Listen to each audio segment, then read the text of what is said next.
There are two numbers sitting in the book of 1 Kings, and once you put them side by side, you cannot unsee them. The temple of God took 7 years to build. The king's own palace took 13. Same king, same craftsman, same quarries, same cedar, same gold. The house of God, 7 years. The house of himself, almost twice that. And the gold kept arriving, 666 talents a year. The record says, which comes out to roughly 25 tons of gold flowing into one man's treasury. Every year, for years, gardens, vineyards, fleets, stables that held thousands of horses, foreign rulers who traveled for months just to stand in his throne room and feel smaller than they did at home. This man never read a book about success. In his world, he was the definition of it. Now hear a sentence he wrote near the end of his life. After all of it was built and counted and admired. So I hated life. Take a second, with who is talking? That is a man standing on the summit of the mountain. The rest of us are still climbing. And those are the words he sent back down. Most of us carry a quiet assumption that emptiness means we have not gotten far enough yet. He is the one man in history equipped to test that assumption, because he ran out of higher ground. And his report raises a harder question. What if the emptiness is not proof that you achieved too little? What if it is proof that you asked achievement to do a job it was never built to do? He left behind 12 findings and one sentence buried in the middle of his book. That explains all 12. We are saving that sentence for the end. Open Ecclesiastes and read the first 2 chapters slowly, and something surprising happens. It does not sound like a sermon. It sounds like a lab journal. Listen to the verbs. I said in my heart, "Come now, I will test you. I made great works. I built houses. I planted vineyards. I gathered silver and gold. I got singers and treasures, and whatever my eyes asked for." And then, the final entry. I looked on all that my hands had done. I tested. I built. I gathered. I looked. That is a man running an experiment and writing down the results while they are still warm. A word about who he is.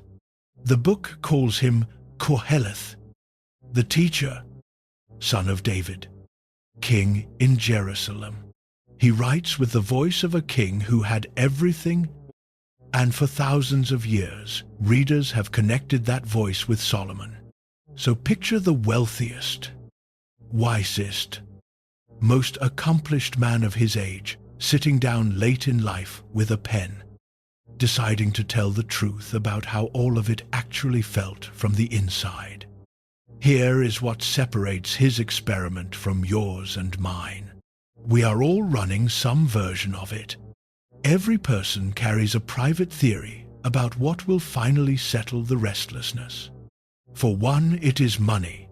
For another, it is the title, or the house, or being known, or being right. But we test our theories on a budget, one variable at a time, slowly, across decades. And most of us die before the results come back. He had no budget. That is the whole reason his book exists. He could test every variable at once, push each one all the way to the far wall, and live long enough to record what happened. Whatever door you are leaning on right now, hoping the answer is behind it. He already walked through that door with unlimited funds and both eyes open. One more thing before we follow him in. Because there is a word we need, and English keeps flattening it. 38 times in this small book. The teacher uses the Hebrew word hevel. Your Bible probably prints it as vanity or meaningless. The picture underneath the word is breath, vapor, the little cloud that leaves your mouth on a cold morning, completely real, completely visible, and gone before you can close your hand around it. As the book goes on, he stretches that image to cover more ground. Sometimes hevel means life is short. Sometimes it means life will not hold still long enough to be gripped. And sometimes, especially when he watches good men lose and bad men win, it means life makes no sense at all. He never says your life is worthless. He says your life is vapor, real and warm and impossible to grab.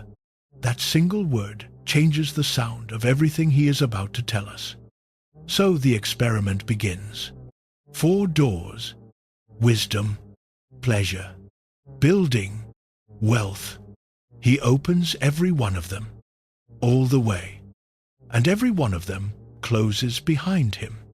Door number 1 is the one a wise man opens first. Before he tells you what he did, the teacher makes you stand outside and watch the world run.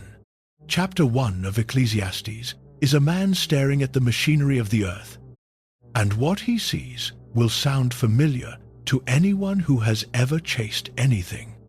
The sun rises, he writes, and the sun goes down, and then it hurries back to the place where it rose so it can do the whole thing again. The wind blows south, then turns north, around and around, always turning, always returning to its circuits. Every river on earth runs downhill into the sea. Every river, all day, all night, for all of history. And the sea is not full. That line matters more than it looks.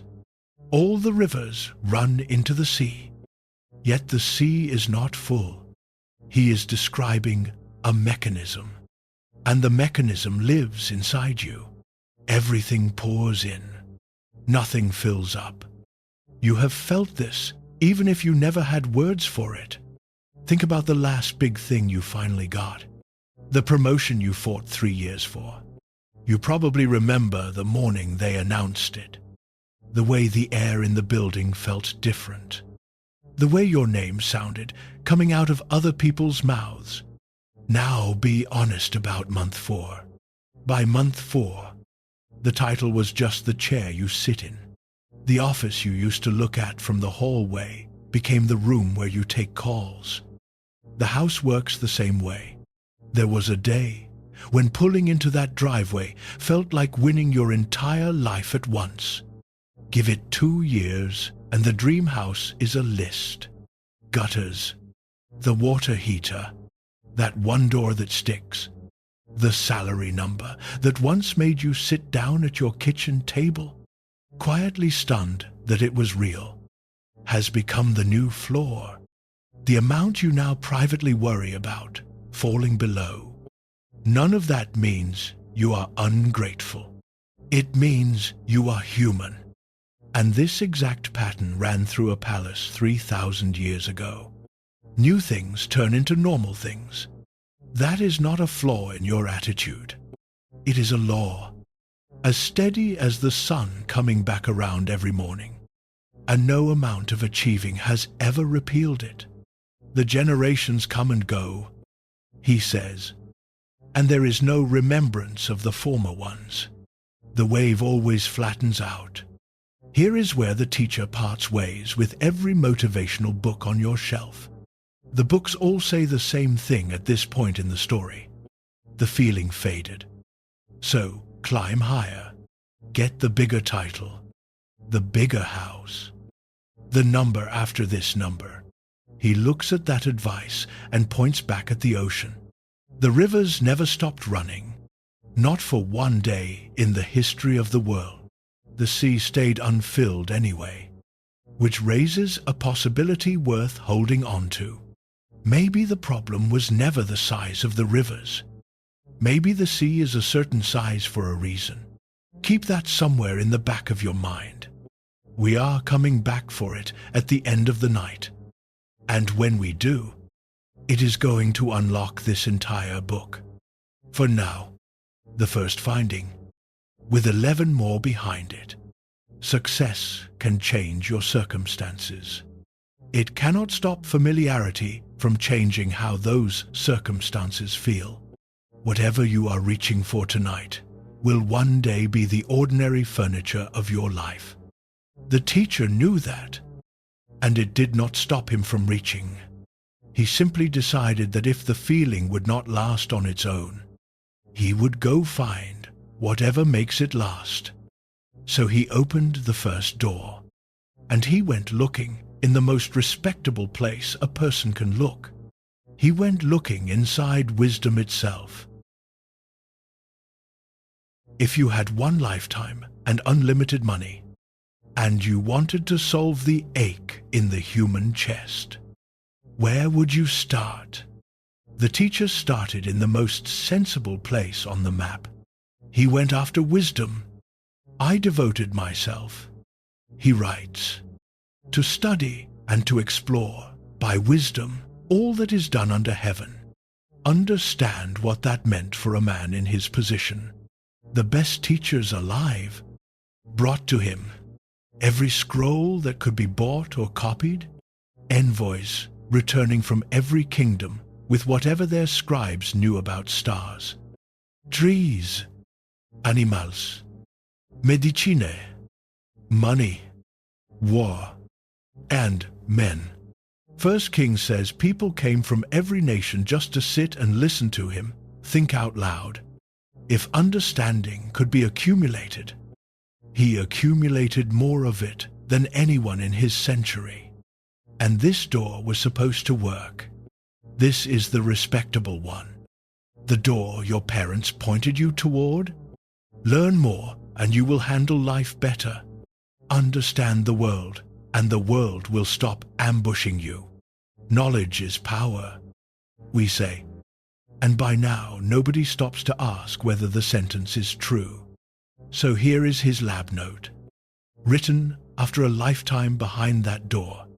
In much wisdom is much grief, and he who increases knowledge increases sorrow. That is not a burned-out graduate student talking. That is the wisest man alive reporting what he found at the bottom of the deepest library on earth. More understanding brought more pain, not less. And once he says it, the reason is obvious. Because wisdom has a cruel design to it. The more clearly you see the world, the more you see of what you cannot fix. A child worries about the dark in one bedroom. A father worries about the whole house. A man who understands one street sleeps better than a man who understands the entire economy. You have watched this happen to people you know. Maybe it happened to you. The new hire worries about her own work and goes home at 5 with an empty head. The manager worries about the work of 9 other people. The owner lies in bed at 2 in the morning running payroll in his mind, seeing every single thing that could crack. Because seeing things is now his job, and he happens to be excellent at it. They promoted him for noticing what other people miss. Nobody warned him he would never be able to stop noticing. That is the trade nobody explains when they hand you the diploma or the corner office. Every new level of understanding is a new set of eyes, and the eyes do not come with lids. Knowledge can tell you the storm is 3 days out. It cannot make the storm smaller, so you get 3 extra days of watching the sky. The teacher found something darker in the fine print, and he refuses to leave it out. The wise man and the fool, he writes, end up in the same place. The same event happens to them both. He had spent his life becoming the most educated man in the world. And then it occurred to him that the grave does not check credentials at the door. What is crooked cannot be straightened. He says, some things stay broken no matter how completely you understand the break. None of this makes him an enemy of learning, and neither am I. He says elsewhere that wisdom is worth more than gold, and he means it. The finding is narrower and sharper than that. Wisdom can help you navigate your life. It cannot make your life manageable. It improves your predictions. It does not hand you control. If you walked into the library believing that enough understanding would finally quiet the alarm in your chest, you walk out educated and still ringing. Sometimes the person who knows the most is the person who sleeps the least. He learned that on his own pillow. So door number 1 closed behind him, and you can almost hear his next thought, because it is exactly what any of us would think. Fine. Thinking made it worse. So stop thinking. If the head cannot fix the ache, feed the body instead. Somewhere in Jerusalem, a king put down the scrolls, looked out at the lights of his city, and decided to test the opposite of wisdom. He decided to have fun. All of it. I said in my heart, come now, I will test you with pleasure. Enjoy yourself. That is a direct quote from chapter 2. Verse 1. A man talking himself into the second experiment. And when a king with 25 tons of gold a year decides to chase a good time, the good time goes industrial. Wine, he says, laughter, music, singers, men and women both, every delight of the sons of men. And in his palace, that phrase, covered ground, we do not need to walk tonight. Whatever the ancient world had invented for the senses was on his table by the weekend. But there is a detail in the text most people fly right past, and it changes the whole scene. He writes, my heart still guiding me with wisdom. He never lost the thread. This was not a man falling apart in the dark. This was a scientist at a banquet, tasting everything, feeling everything, and staying sober enough behind the eyes to write it all down. He ran the pleasure experiment the same way he ran the wisdom experiment, on purpose, with the recorder going, which makes his results page devastating, because nobody can accuse him of doing it halfway. Of laughter, he wrote one word, madness, and of pleasure, he wrote a question. What does it accomplish? He does not ask whether it was fun. It was fun. He never denies that wine gladdens or that music moves a room. The question he wrote down is a different question. What does it accomplish? The party ends. The musicians pack up. The cups get cleared. And the question is standing in the doorway of the quiet room, waiting for him. What did all of that actually do? You know this cycle. Everybody in this generation knows this cycle, because we built an entire economy on it. It starts with pressure. The weak grinds you down, so you reach for something that feels good. And it works. For an evening, the noise inside goes quiet. That part is real, and pretending otherwise would be dishonest. But the quiet does not keep. The ache comes back, usually around Sunday night, and it comes back with a receipt. So next time the dose goes up, a bigger trip, a louder weekend, another package on the porch, one more episode at 2 in the morning. because the phone has learned exactly what your tired brain will say yes to. There is a man on his third vacation of the year who spends the first 2 days too exhausted to enjoy it. There is a house where something is always playing, a screen in every room, a podcast in every car ride, because silence has started to feel like an enemy. Those people are not having fun. Exactly. They are medicating, and the teacher would recognize every one of them, because he ran that protocol with better wine and a bigger budget than any of us will ever see. I want to be careful here. The way the book itself is careful. Pleasure is not the villain of this story. Before Ecclesiastes ends, this same man is going to tell you to eat your bread with joy and drink your wine with a glad heart. And he is going to mean every word. A good meal, a long laugh, a summer evening. Those are gifts. And we will get to who they are gifts from. The finding is about weight.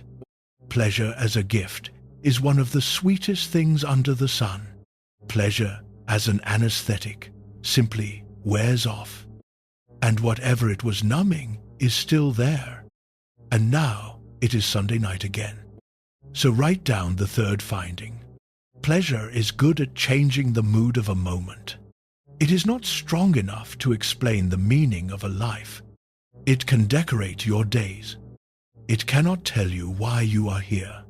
A soul that keeps asking dessert to do the work of dinner stays hungry no matter how sweet things get. 2 doors closed now. Thinking did not settle him. Feeling did not settle him. So the teacher did the most American thing a man from ancient Jerusalem could possibly do.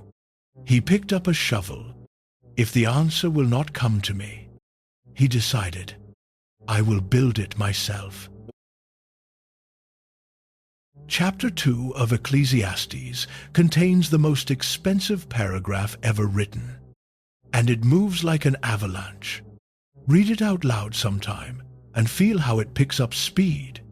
I made great works. I built houses for myself. I planted vineyards for myself. I made gardens and parks, and planted every kind of fruit tree in them. I made pools of water to irrigate a forest of growing trees. I bought male and female servants, and had servants born in my house. I owned herds and flocks larger than anyone in Jerusalem before me. I gathered silver and gold, the treasure of kings and provinces. I got singers, men and women. I became great, and I kept increasing, more than everyone who came before me. Count the phrase drumming underneath all of it. For myself, for myself, for myself. He is not hiding his motive, and you have to respect the honesty.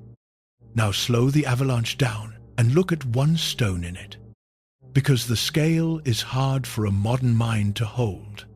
Pools of water to irrigate a forest of growing trees. That is not a backyard feature. He is describing reservoirs, engineered basins holding enough water to keep entire orchards alive through a rainless summer. In a country where rain is a rumor for half the year, when this man wanted shade, he did not plant a tree, he planted a climate, and none of it was foolish. This is the door that almost works. Wisdom had made him sadder. Pleasure had evaporated by morning. But building felt different. And every builder listening tonight knows exactly why. A building does not evaporate. You pour yourself into something, and at the end of the day it is still standing there. You can touch it. You can walk your father through it. Work gives your days a shape, a direction, a scoreboard. Of all the places a person can go looking for the answer, this is the most convincing one, because the results do not disappear when the music stops. He tells us the engine kept rewarding him. 2. My heart rejoiced in all my labor. He writes, the work itself was sweet, the planning, the problems, the progress. Anyone who has built something real, a company, a house, a career, a family farm, knows that particular joy, the joy of watching the thing rise. So the projects multiplied for years. And then comes verse 11, and the whole book turns on it like a door on a hinge. Then I looked on all the works that my hands had done. Stay on those hands a moment, because we are going to follow this man's hands the rest of the night. These are the hands that held the scrolls in the library, the hands that held the wine cup at the banquet. Now they have calluses on them, the honest kind you get from years of building. He holds them up, and he looks past them at everything they made, the houses, the gardens, the water shining in the basins, the forests standing in rows, the herds covering the hills, the gold stacked in the treasury, the greatest portfolio one human being ever assembled, all of it visible from where he stood. And here is his verdict, written the same evening for all we know. Behold, all of it was vapor, and grasping at wind, and there was no profit under the sun. Hevel again, breath. He looked at stone walls and cedar beams, and called them vapor. How does that sentence make any sense? The buildings were real. Stone from that era is still in the ground in Israel today. It makes sense because of what he was asking the buildings to do. Somewhere along the way, the project had quietly become the answer, the reason, the thing that would finally say, this is why you exist. And standing there, looking at all of it at once, he felt the question rise that no amount of construction had ever touched. And then what? The vineyard was finished. And then what? The palace was finished. All 13 years of it. And then what? Every one of his projects had an ending built into it. The question did not. He had 100 answers to what are you building? He had nothing for what is it for. A man can hide from that second question for decades, as long as there is another project on the drawing board. But the scaffolding comes down eventually, on every project, on every life. So here is the fourth finding, and notice how precise it is. Achievement can give your life a project. It cannot give your life a purpose. Those two things feel identical while you are busy, and they are not the same thing at all. A project answers, what am I doing this year? A purpose answers, why do I matter when the doing stops? His reservoirs could water a forest. They could not water the man who dug them. He stood in the middle of a green, growing, breathing monument to himself, holding the deed to all of it. And he was the only thing on the property that was still dry. The richest man in the world had just discovered that you cannot build your way out. So he stopped looking at his own hands and started looking out the window, down at everybody else's. And what he saw in the streets of Jerusalem, men straining, sweating, climbing over each other, raised a brand new question. Why is everyone working this hard in the first place? The experiment changes shape here. Up to now, the teacher has been testing things on himself. Wisdom, pleasure, building, all first person, all in the lab. From this point on, he goes outside. He becomes an observer, a man standing at the window of his own kingdom, watching people, and the first thing he notices is the thing nobody says out loud at work. And I saw, he writes in chapter 4, that all toil and all skill in work come from a man's envy of his neighbor. Let that hit at full speed. All the labor, all the skill. He watched an entire economy from above.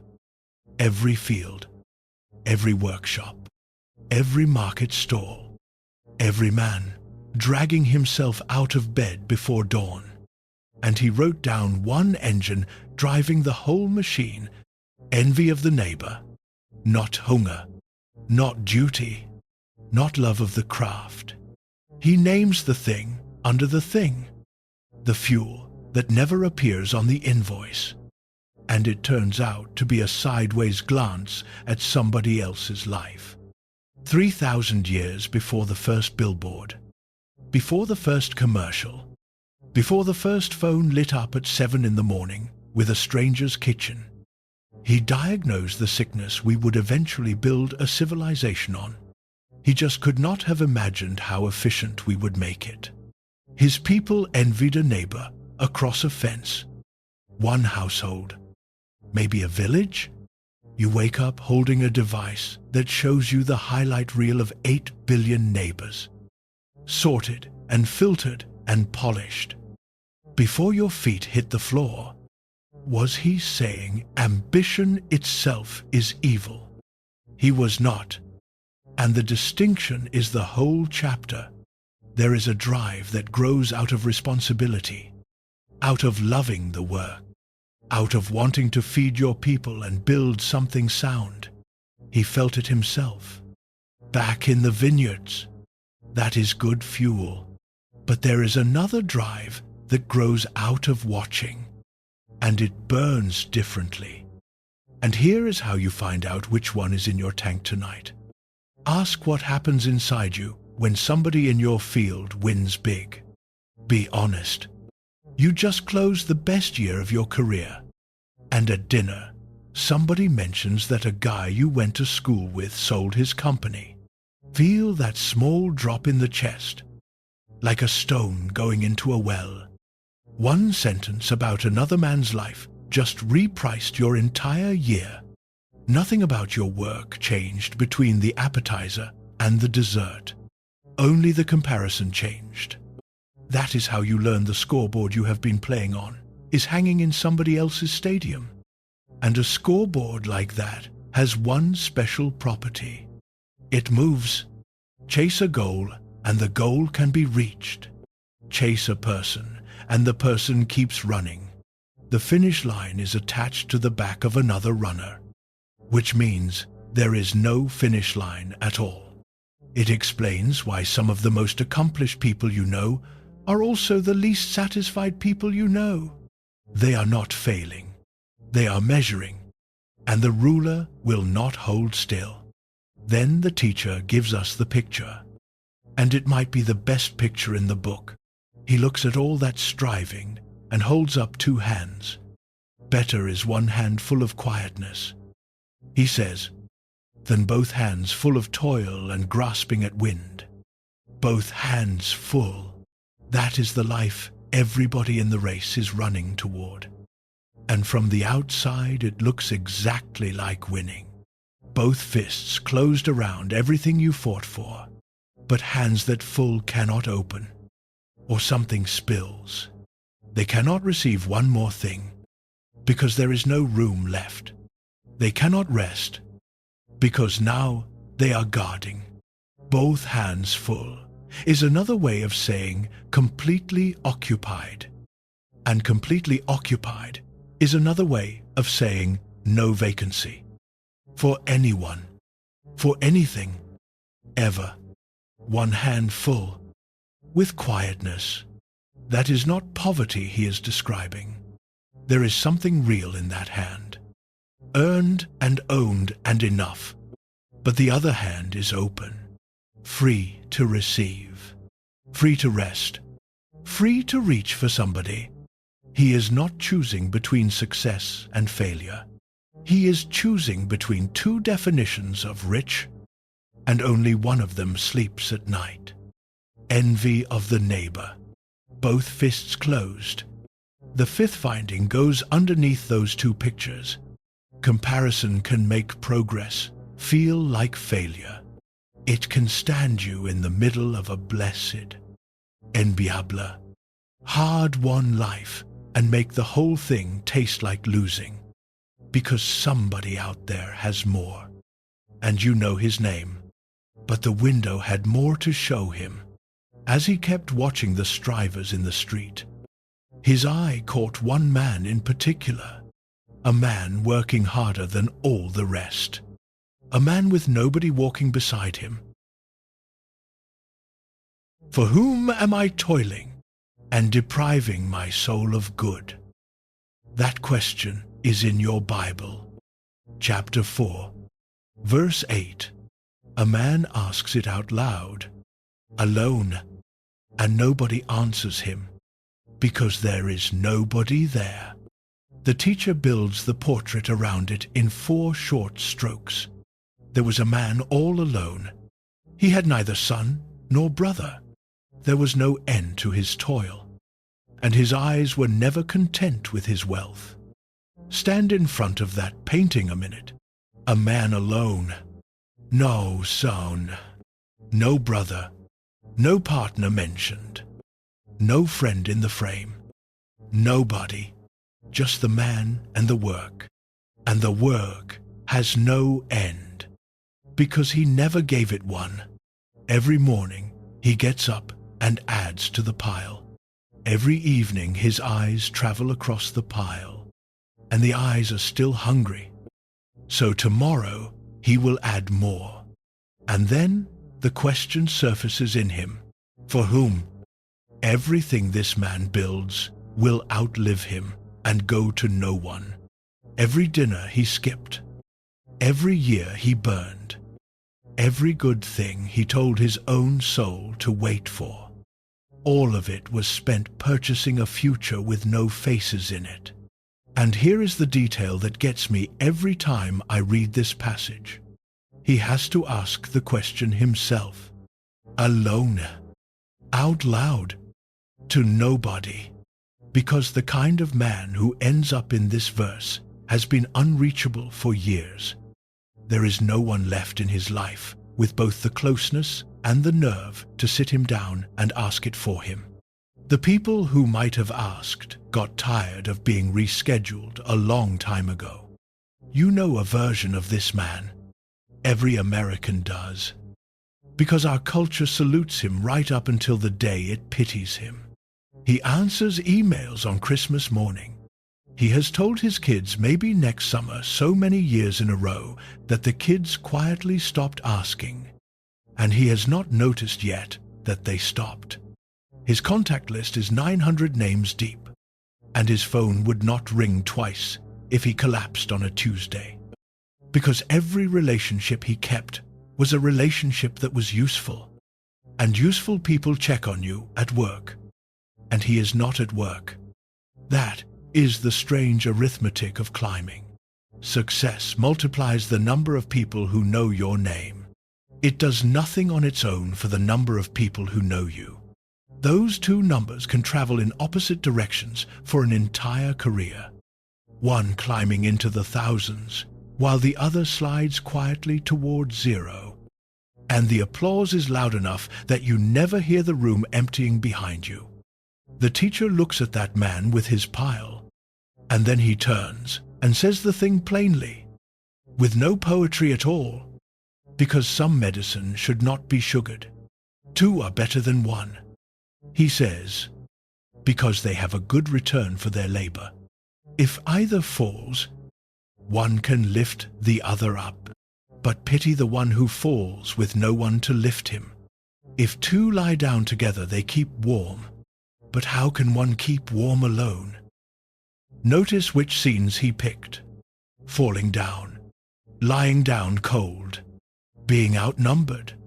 He did not say 2 are better than 1 at the banquet, at the victory party, on the platform. Anybody can find company for the good nights. He chose the scenes where life has knocked you flat. because that is the only inventory that ever mattered.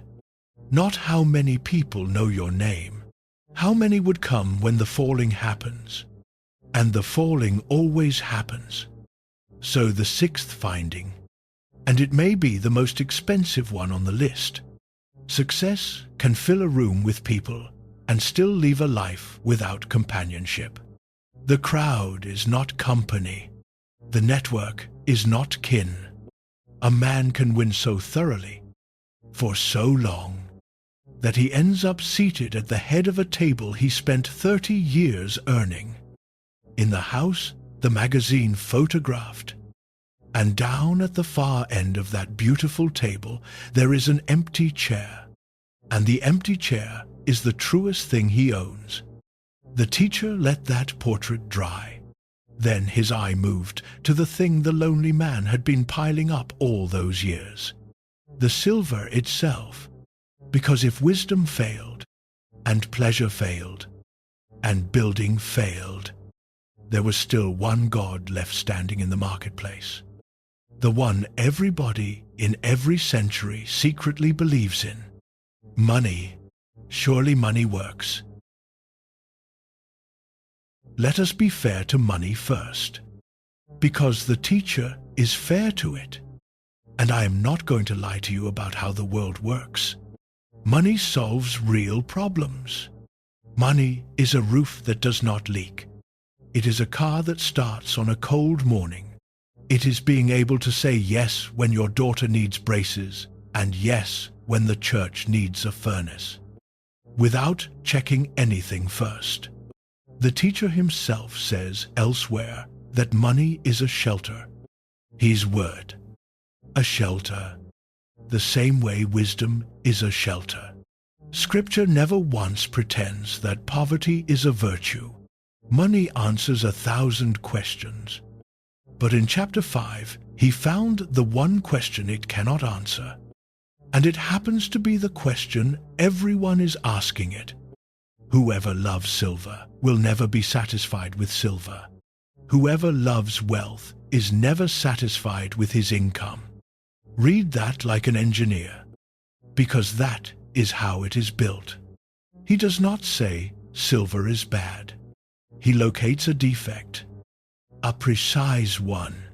Silver cannot satisfy the love of silver. The thing malfunctions only when you point it at satisfaction. Money will buy everything except enough, because enough was never a number. Enough is a feeling, and feelings are not for sale. And the proof is running live in your own life right now. Think about what enough meant to you 15 years ago. For most of us, it was simple. Enough meant the bills paid, with something left over. Then you got there, and enough moved. Now it meant a house, real savings, a margin. Then you got there, and it moved again. Now it means keeping pace.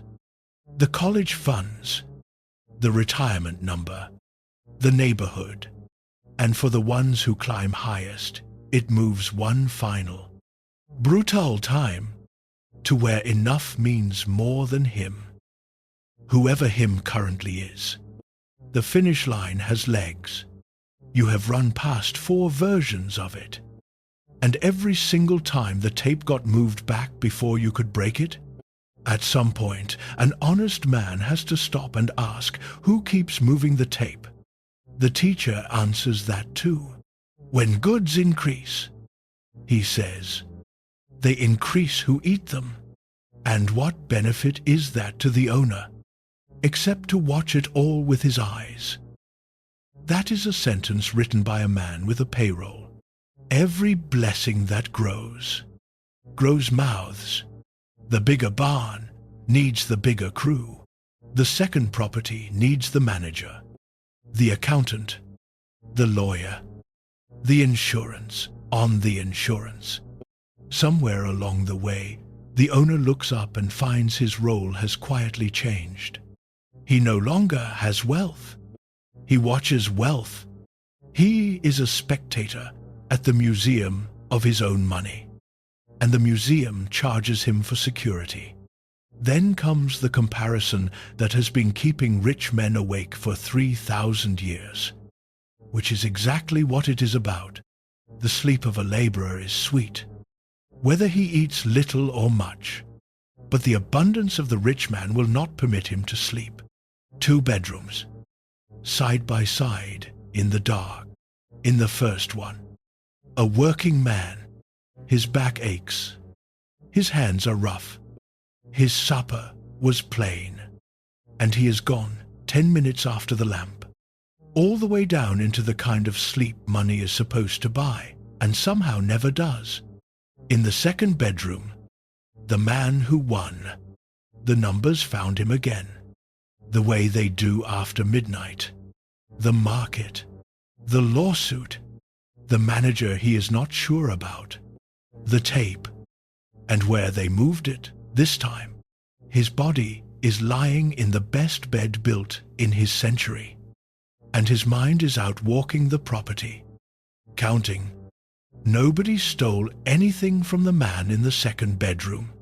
That is what makes the picture so unsettling.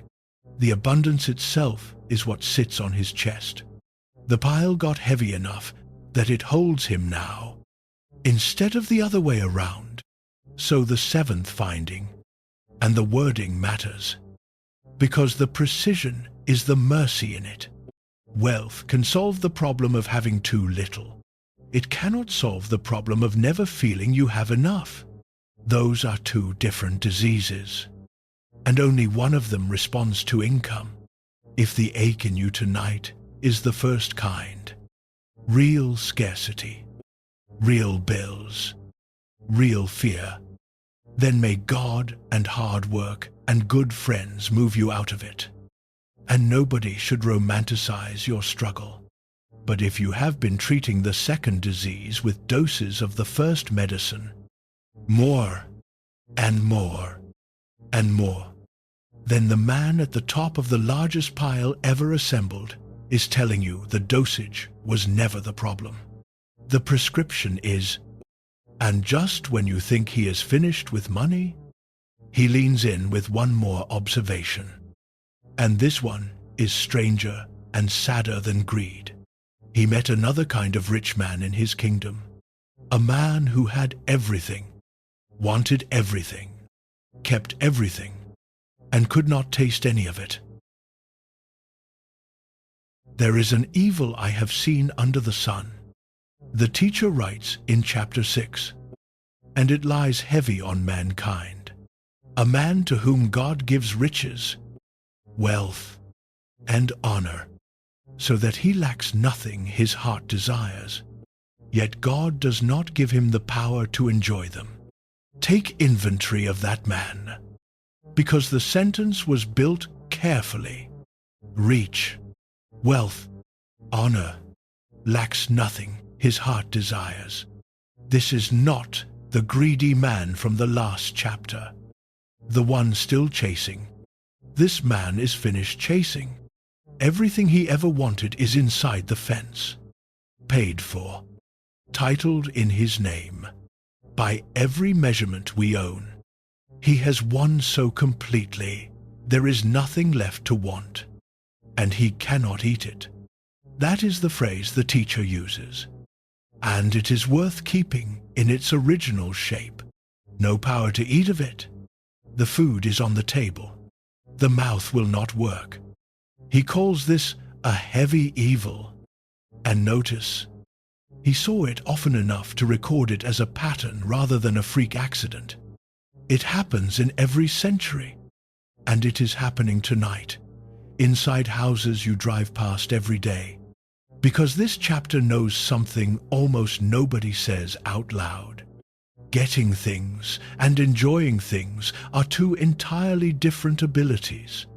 They live in different rooms of a person, and a lifetime spent perfecting the first one can quietly kill the second. Think about what acquiring actually trains you to do. To acquire, you learn to scan for problems, to never be satisfied, to treat this year's result as next year's flaw, to stay alert, stay guarded, stay moving, 20 years of that, and you have built a magnificent machine. And the machine has exactly one setting. Now hand that machine a quiet Saturday, a plate of good food, a lake at sunset, a sleeping grandchild. It scans them for problems. That is all it knows how to do. The very skills that captured the prize are the skills that make the prize impossible to taste. You have seen this man, and if the room gets honest enough, some of you have been this man. He finally buys the house on the water, and 3 years later he can count on one hand the weekends he actually sat on that dock without a phone in his hand. He takes the family to the islands, and his body is on the beach, while his mind is back at the office running meetings that have not happened yet. The vacation photos look perfect. He was not in them. Not really. He was somewhere else the whole trip, the way he is somewhere else at dinner, somewhere else at the recital, somewhere else inside his own life. His wife has a phrase for it she stopped saying out loud years ago. Here, but not here. Look at his hands. Because we have been following hands all night. The builder's hands in chapter 2 were open and working. The striver's hands were both full. This man's hands have gone one stage further. They are clenched, closed so tight around everything he holds that nothing can be felt through the grip. A fist can hold. A fist cannot receive. And it cannot touch, squeeze anything hard enough, out of fear of losing it. And you lose the feel of it while it is still in your hand. He owns everything and touches nothing. That is the heavy evil. Possession without enjoyment is just guarded storage. And the guard never gets a day off. Because the guard is you. Now the teacher slips a word into this diagnosis that changes where the cure has to come from. He says, God gives the power to enjoy. Hold that loosely for now, but hold it. Because he comes back to it at the end of the book, and it will matter more than almost anything else he says. Enjoyment, in Ecclesiastes, is not an achievement. It is a gift. The ability to sit down inside your own blessed life and actually taste it gets handed to a person. The same way the blessings themselves were handed to him, which means it can be asked for, and it means it cannot be earned by the same grinding that earned everything else. Because the grinding is the very thing that wore the taste buds off. So the 8th finding sits next to the 7th. And hear how they rhyme without repeating. Last chapter. Wealth could not create the feeling of enough. This one cuts deeper. Even when everything is enough. Even when the wanting finally stops. Possessing more is not the same as enjoying more. Acquiring is a skill. Receiving is a gift.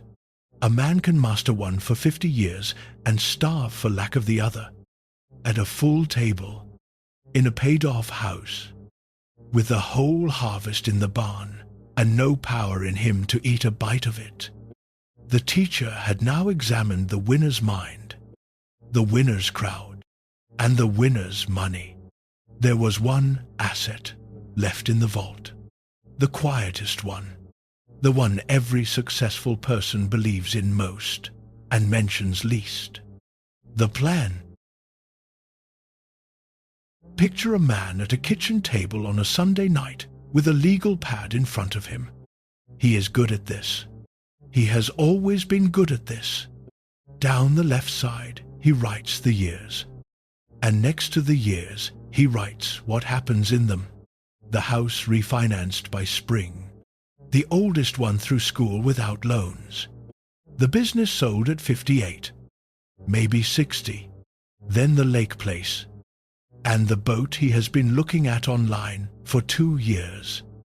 And enough set aside that his wife never has to worry about a single thing after he is gone. That legal pad is a good man's love letter to his family. Everybody should write one, and every person who has lived long enough knows that somewhere on that page, in a year he has not reached yet, there is a line that will not happen the way he wrote it. The teacher knew it too, and he wrote the most famous poem in the book about it. To everything there is a season, and a time for every purpose under heaven, a time to be born, and a time to die, a time to plant, and a time to uproot, a time to tear down, and a time to build, a time to weep, and a time to laugh, a time to mourn, and a time to dance, a time to seek, and a time to lose, a time to keep, and a time to throw away, a time for war, and a time for peace. People frame those lines. They read them at weddings and funerals, and almost everybody hears them as comfort. Read them, instead, the way the man with the legal pad would read them, and ask one question of the list. Which half did you choose? A time to be born. Did you choose it? A time to die. Will you? A time to plant. Yes, that one is yours. You pick the morning and you pick the field. A time to uproot. That one tends to pick you. The drought decides, or the market decides, or the diagnosis decides. A time to build. Yours. A time to tear down. Rarely. A time to seek. Yours. A time to lose. Nobody schedules a time to lose. Losing arrives without an appointment. Every single time. Across that whole poem, the actions a person chooses sit right beside the events no planner ever commanded. And the two are wound together so tightly you cannot pull them apart. That is the shape of a human life. The poem everybody reads as comfort is also a ledger. And it says that on the most important page of your life you control about half the entries. In a good year, the teacher was the best resource planner of his age. Armies moved on his word. Harvests were scheduled. Fleets were launched. Decades were mapped. And this is the man telling you that the seasons themselves never checked with him. Planning is real power. But it is power over the middle of things. The beginnings and the endings belong to somebody else's calendar, and no amount of success buys you a seat in that meeting. Then, in chapter 9, he stops writing poetry and says it straight. And this might be the most level-headed sentence about life ever written down. I returned and saw under the sun that the race is not to the swift, nor the battle to the strong, nor bread to the wise, nor riches to men of understanding, nor favor to men of skill. But time and chance happen to them all. Look at the list of winners he just crossed out. The swift, the strong, the wise, the understanding, the skilled.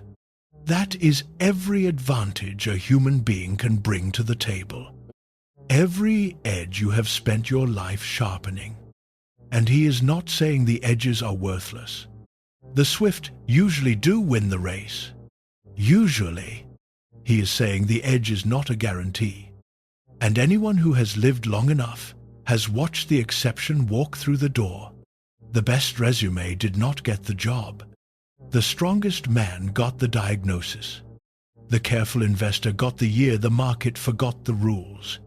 The word he uses for chance carries the sense of an occurrence, an encounter, something that meets you without asking permission. You did not go find it. It found you at an intersection on a Tuesday, and your speed and your strength and your wisdom were all in the car, and none of them saw it coming either. He is not telling you to stop planning. Fools have misread this chapter into an excuse for drifting, and the teacher would have no patience for them. Planning is a duty. Sharpen the edge. Run the race. Save the money. Buy the insurance. He did all of it on a scale you never will. He is telling you what the plan is and what it is not. The plan is your responsibility. The plan is not your protection. Success can widen your influence over events. It cannot give you ownership of time. And the man who confuses influence with ownership has scheduled a collision with reality. He just does not know the date. One more thing before we leave this part of his book, and I want you to remember that I said it, right in the middle of that famous poem about the seasons. 2 verses past the part they read at funerals. The teacher wrote one more sentence. It is short. It is strange. Translators have argued about it for centuries, and it is the only sentence in this entire book that explains why nothing we have opened tonight, not the wisdom, not the pleasure, not the buildings, not the silver, was ever going to be enough. We are not reading it yet. It is close now, because first the teacher saw one more thing out that window, and this one he almost could not write down. He watched what happens when life is not merely uncertain. He watched what happens when it is unfair. There is a hallway in every county courthouse in America, and it looks the same in all of them. Wooden benches, bad lighting, a vending machine that takes your money and keeps it. Sit on one of those benches long enough, and you will watch a man come out of a set of double doors having just lost something he should have kept. His attorney is talking. He is not listening. He is doing the arithmetic that everybody does on that bench. And the arithmetic goes like this. I told the truth. I brought the documents. I did the thing the right way. Every step. For 11 years. And I just watched the man who did none of that walk out of here with my company. He is not asking why bad things happen. He is asking a much more dangerous question. He is asking whether the machine works at all. The teacher sat on that bench. Chapter 3, verse 16. Moreover, I saw under the sun that in the place of justice, wickedness was there, and in the place of righteousness, wickedness was there. The place of justice means the court, the bench, the one room in the kingdom built for no other purpose than setting things right. And he walked in and found the disease sitting in the judge's chair. And remember who is writing. This is the king. It was his court. Those judges answered to his throne. The most powerful man alive looked at his own system, the one he had every reason to praise, and wrote down that the room built for justice had wickedness living in it. That takes a certain kind of honesty to sign your name under. Then chapter 8, and it gets more personal. There is a vapor-thin thing that happens on earth. He says, righteous men get what wicked men deserve, and wicked men get what righteous men deserve. The wires are crossed. Not always, not everywhere, but often enough that a man watched it from a throne and could not explain it. And this is the place where that word hevel opens up all the way. Back at the beginning, it meant breath, something too quick to hold. Here, it means something closer to absurd. Life will not behave. The books do not balance. The diligent man's business fails in the same recession that triples the con man's fortune. The woman who never smoked sits in the oncology waiting room. The honest manager trains his replacement, while the man who took credit for his work takes the promotion. You have your own list. Everybody over 40 has a list. And the list does not care how carefully you lived. Then the teacher writes the passage I would skip if skipping were allowed. Chapter 4, verse 1. I looked, and I saw all the oppression that was done under the sun. And, behold, the tears of the oppressed, and they had no comforter. And on the side of their oppressors there was power, and they had no comforter. Twice. He says it twice in one verse. No comforter, as if he wrote it. Sat there, looking at the words. Found them too heavy. And the sentence buckled and had to say it again. Tears. And nobody coming. He offers no resolution and attaches no moral. In fact, the next verse is dark enough that most preachers walk around it, where he says, the dead seemed luckier to him than the living, because the dead no longer have to watch. That is in your Bible. The book written by the man who had everything contains a verse where he envies the dead, and the Bible kept it, because Scripture does not lie to you about how this world can look from the inside of a bad year. Now, why does any of this belong in a conversation about success? Because of what a quiet belief in fairness does to successful people. If you secretly believe the machine is fair, then your winning becomes a verdict, proof that you deserved it. And other people's losing becomes a verdict too. And you go cold towards struggling people without ever deciding to.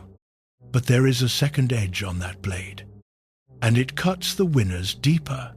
Believe the machine is fair, and the first time it turns on you, and if you live long enough, it will turn on you. The loss will not simply hurt.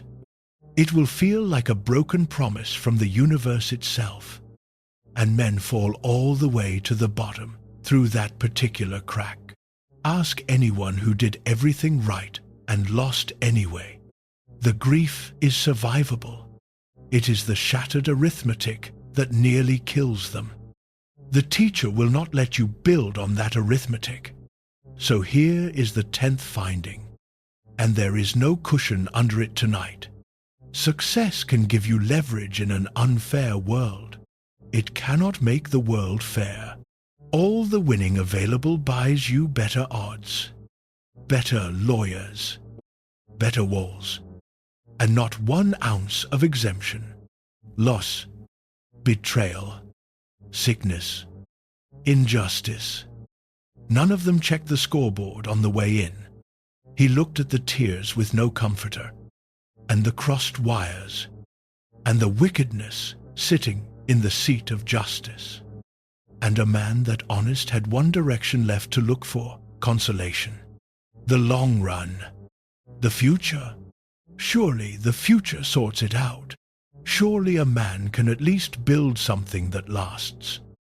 Leave a name that stands, and let time itself vindicate him after he is gone. So the teacher turned and looked at the future, and the future looked back at him with no face at all.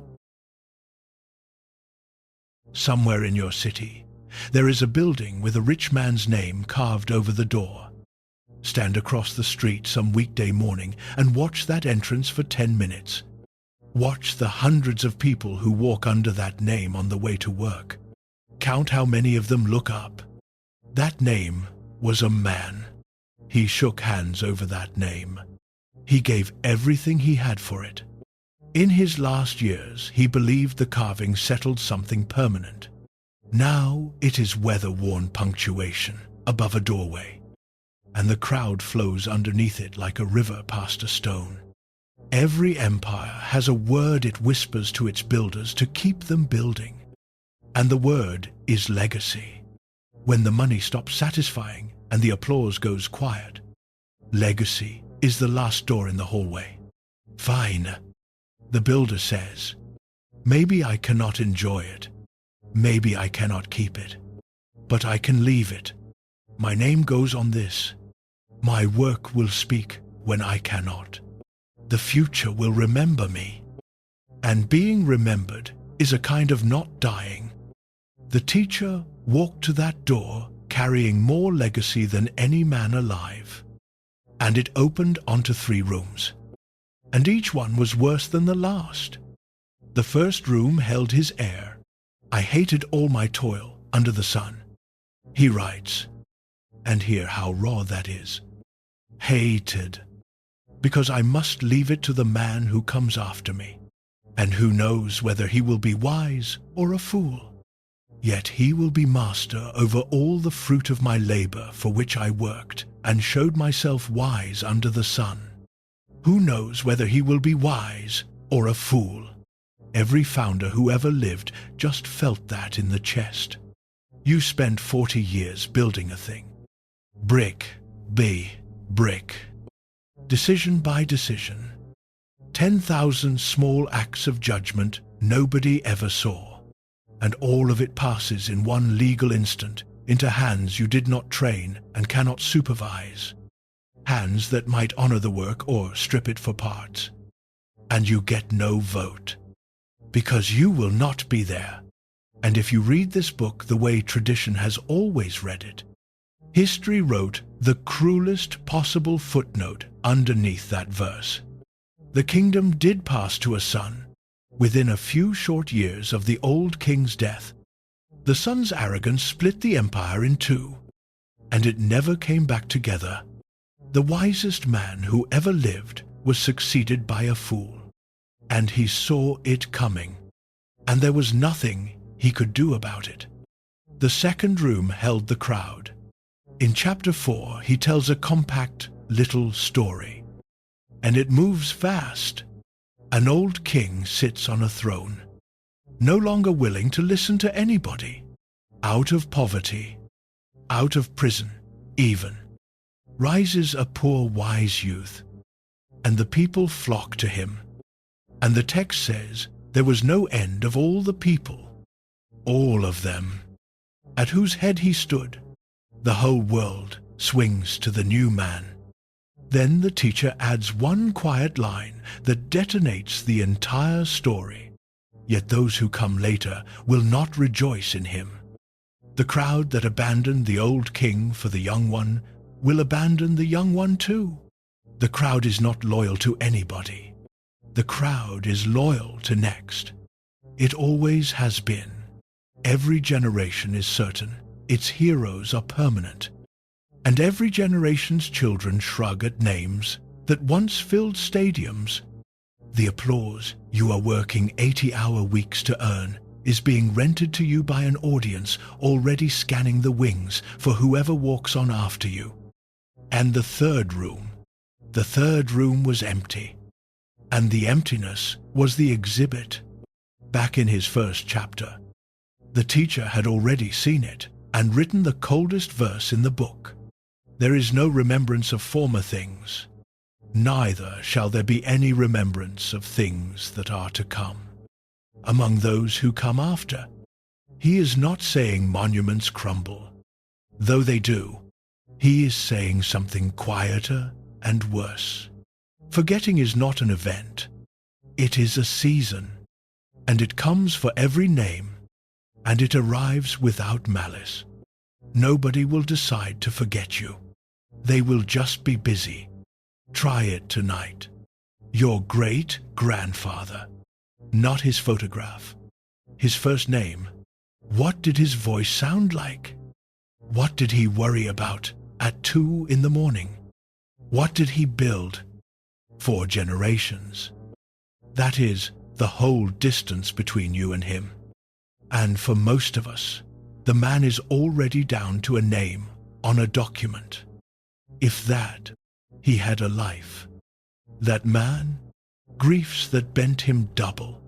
A laugh people in his town could pick out of a crowd. Somebody once thought the sun rose on him, gone inside 100 years. And not because he failed, remembering his work, and the living have their own lives to carry.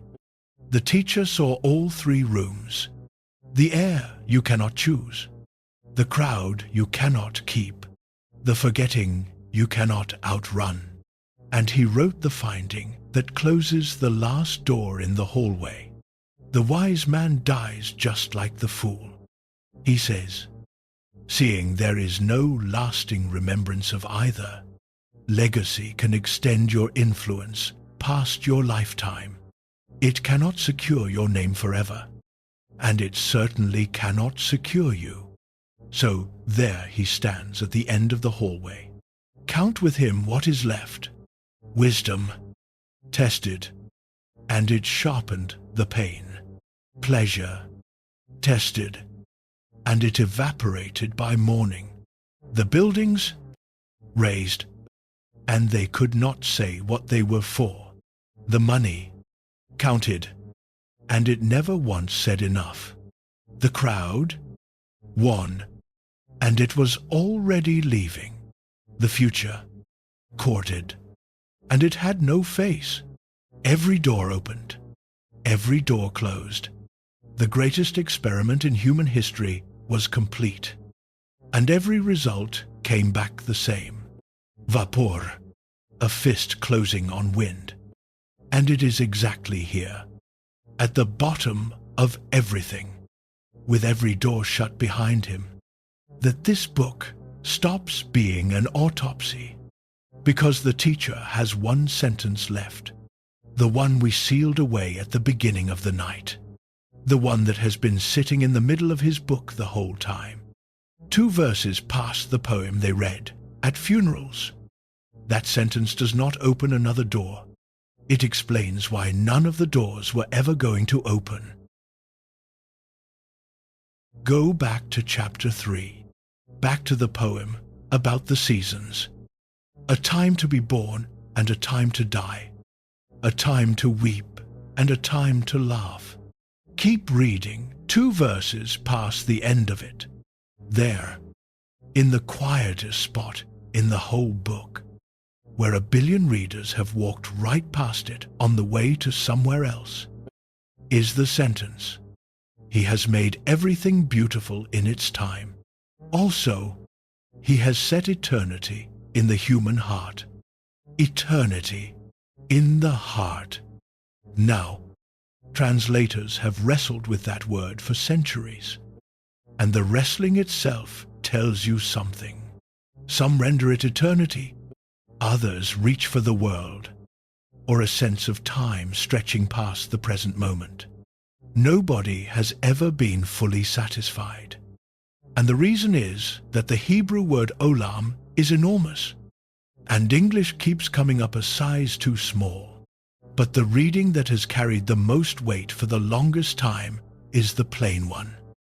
And it is this: God took forever itself and installed it inside the chest of every human being who has ever been born. Watch what that one sentence does. Watch it walk back through every room we visited tonight and turn the lights on. Why did every achievement go ordinary on you? Why did the promotion become the chair you sit in, and the dream house become a list? Because a heart wired for forever was handed a temporary thing, and the heart did the math before you finished unwrapping it. It knows expiration by touch. It always has. Why did wisdom sharpen the ache instead of soothing it? Because the more clearly you see this world, the more clearly you see that everything in it ends. And a heart built for forever reads every ending as a wound. Why did pleasure evaporate by Sunday night? Because pleasure lives and dies inside a moment, and you do not. Something in you hangs over the edge of every moment you are in, and the overhang is exactly where the ache lives. Why could the buildings not answer? And then what? Why did the money never say enough? Why did the crowd keep leaving? And the legacy keep dissolving? And the empty chair keep aching? Same answer. Every time. You were pouring time-bound things into a container built for eternity. It was never a question of quantity. It was a question of shape. Do you remember the sea? Hours ago we stood with the teacher and watched every river on earth run downhill into the ocean. All day, all night, all of history, and the sea is not full. I asked you to keep that image somewhere in the back of your mind. And here is what he was painting. The sea is not defective. The rivers are not too small. The sea has a size, and the size is the whole story. Pour every river on the planet into it, forever, and it will receive them all and remain unfilled. Because that is what it is. You are the sea. That is the 12th finding, and it is the one the other 11 have been carrying on their shoulders all night. You are not empty because you achieved too little. You are empty because you were built with a size that nothing under the sun was ever meant to fill. Say it plainly and feel the weight shift. The emptiness after success is not a malfunction. It is a measurement. It is the eternal part of you, reporting honestly on the temporary thing you just handed it. All these years you read that ache as an accusation, proof you had fallen short, fuel to go get more. It was never an accusation. It was a compass needle, swinging past everything on the shelf, pointing off the edge of the map, telling you that true north for your soul is not stocked anywhere under the sun. And think about what this does to the scoreboard of your whole life. Every restless night after a victory, every strange sadness at the top of a mountain you spent a decade climbing, every time you got the thing, the actual thing, and heard a small voice ask, "Is this it?" You thought that voice was your enemy.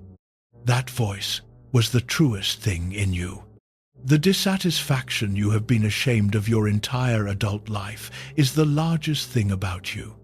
Human beings may be the only creatures on earth who can turn their own existence into a question. And we do it because something in us is curious as an. Which brings us to the strangest mercy in this book. If the teacher is right, then the experiment could never have succeeded. Not his, and not yours. It did not fail because he was ungrateful, and yours is not failing because you picked the wrong career, or married in the wrong decade, or need one more zero in the account. It failed because it had to. A finite world cannot fill an infinite heart, any more than the rivers can fill the sea. And the man who finally knows that can stop blaming the rivers. He can stop blaming himself. He can stand up from the whole exhausted project of trying to feed forever with things that die. So the diagnosis is on the table, 3,000 years later. The question is what a man does the morning after he receives it. And this is where the teacher surprises everybody. You would expect a man who just proved the world cannot fill him to renounce the world. Selidol, go silent, go gaunt, go out to the desert. He does the opposite. The last pages of this book hold some of the warmest, most human instructions in all of Scripture. He tells you to go home and eat dinner. Here is what the man actually wrote. Near the end, after every door had closed and the diagnosis was in, go, eat your bread with joy, and drink your wine with a merry heart. Let your garments always be white, and let your head lack no oil. Enjoy life with the wife whom you love. All the days of this vapor-thin life that God has given you under the sun, whatever your hand finds to do, do it with your might. Bread, wine, clean clothes, your wife, your work, the man who owned the gardens and the reservoirs and the 25 tons of gold a year. who tested everything under the sun and watched all of it turn to vapor, sat down at the end of his life and wrote out a prescription. And the prescription is a Tuesday, an ordinary, unphotographed, unremarkable Tuesday, received with your whole heart. And catch the word that changed. Because the book pivots on a single verb. All night we have listened to this man conjugate himself. I made, I built, I planted, I gathered, I got. Every sentence began with his own hands reaching out and taking. Here at the end, the grammar quietly reforms around a different verb. The life God has given you, your portion. The word is receive. He is not telling you to go get joy. He is telling you joy was never in the getting. It is handed to a person.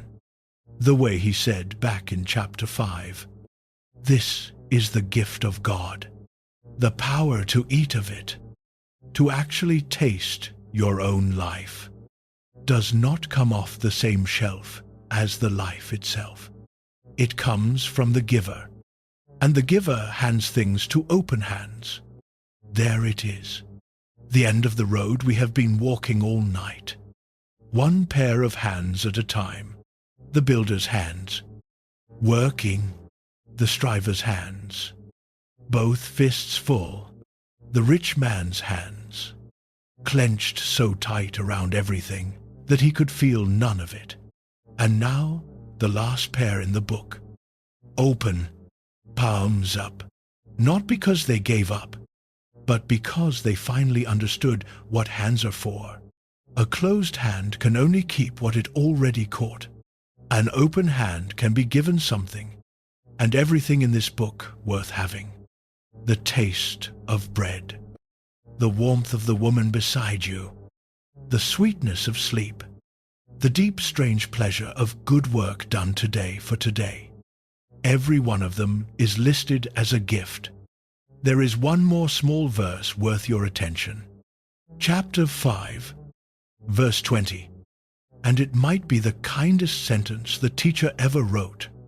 The person who receives his days as a gift, he says, will not much remember the days of his life, because God keeps him occupied with joy in his heart.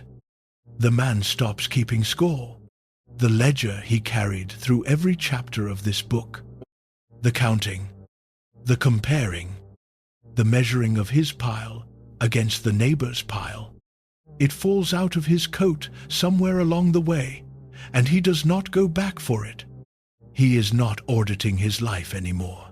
He is inside it, eating at his own table, present in his own days, busy with something all those striving years never once gave him, gladness. The examined life climbed the entire mountain and found, at the summit, the very Tuesday it had trampled at the base. Then the book gives its closing word, and after everything we have seen, it has earned the right to be brief. Here is the conclusion of the whole matter. Fear God, and keep his commandments, for this is the whole duty of man. Do not let that old phrase frighten you, because it is not about cowering. To fear God, in the grammar of this book, means finally getting the sizes right. It means standing up straight in front of reality and admitting what the whole experiment proved. You are not the center.